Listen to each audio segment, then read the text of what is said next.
Welcome to knowledge point 02। आज हम अपने चैनल पर आप सबका बहुत बहुत स्वागत करते हैं। आज हम मुर्गियों में लगने वाले एक दूसरे बीमारी को लेकर आए हैं जिसको हम बर्ड फ्लू के नाम से जानते हैं। ये मुख्य रूप से मुर्गियों, कबूतरों, बतखों, टर्कियों में लगने वाला एक विशेष रोग है जिसके प्रभाव से लगभग 100% मुर्गियों की, 100% कबूतरों की या जिस भी पक्षी का हम पालन करते हैं उनकी मृत्यु हो सकती है। यानी कि ये रोग इतना घातक और इतना खतरनाक होता है कि ये हमारे फार्म पर यदि आक्रमण करता है तो उनमें 100% हमारे पंछियों की, यदि हम मुर्गी पाल रहे हैं तो मुर्गियों की, अगर हम बतख पाले हैं तो बतखों की, या जितने भी प्रकार के हम पंछियों का पालन करते हैं उनकी 100% तक मृत्यु हो सकती है।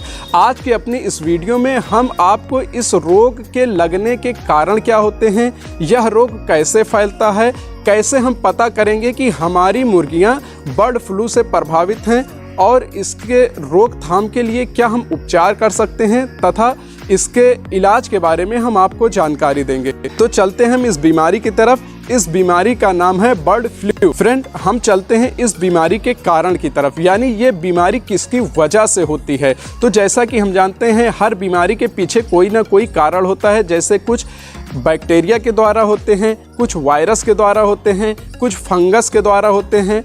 इसी तरह से अगर हम बर्ड फ्लू की बात करें तो ये एक वायरस जनित रोग है जो एवियन इन्फ्लुएंजा नामक वायरस से होता है। अब हम चलते हैं इस रोग के फैलने की विधि की तरफ। तो ये रोग हमारे फार्म पर रोगी मुर्गियों के संपर्क में आने से होता है। यानी किसी मुर्गी में अगर बर्ड फ्लू हुआ है या किसी पंछी में बर्ड फ्लू हुआ है तो उसके संपर्क में यदि स्वस्थ मुर्गियां आएंगी तो उनको भी बर्ड फ्लू नामक रोग हो जाएगा।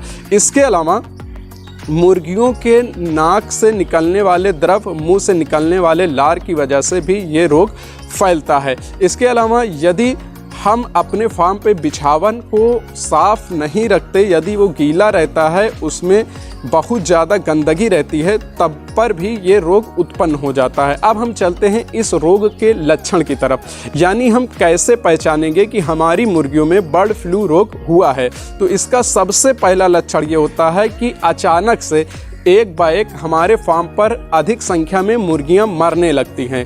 दूसरा लक्षण होता है कि मुर्गियां सुस्त होकर दाना पानी चुगना छोड़ देती हैं।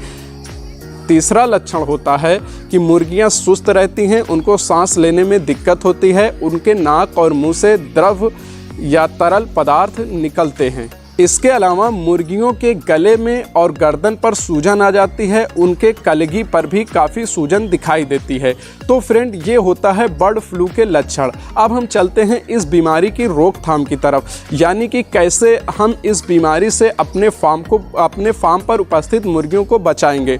तो इस बीमारी से बचाने के लिए सबसे पहला उपाय ये होता है कि हम संक्रमित मुर्गियों को, यदि किसी मुर्गी में हमें लग रहा है कि बर्ड फ्लू के लक्षण दिखाई दे रहे हैं, जो चीज़ें हमने बताई अभी लक्षण में, अगर हमें लग रहा है कि हमारी मुर्गियों में बर्ड फ्लू हुआ है तो हम तुरंत ही उस मुर्गी को स्वस्थ मुर्गियों से अलग कर देंगे, उसको अलग किसी दूसरे जगह पर कर देंगे, उसको फार्म में नहीं रखेंगे।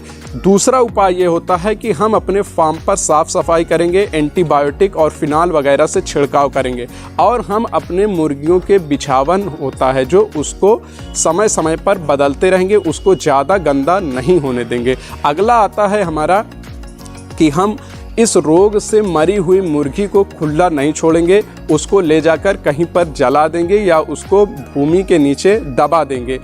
देखिए फ्रेंड, अब इसके इलाज की तरफ चलते हैं। तो इसका कोई सफल और सटीक उपाय नहीं है, इलाज नहीं है।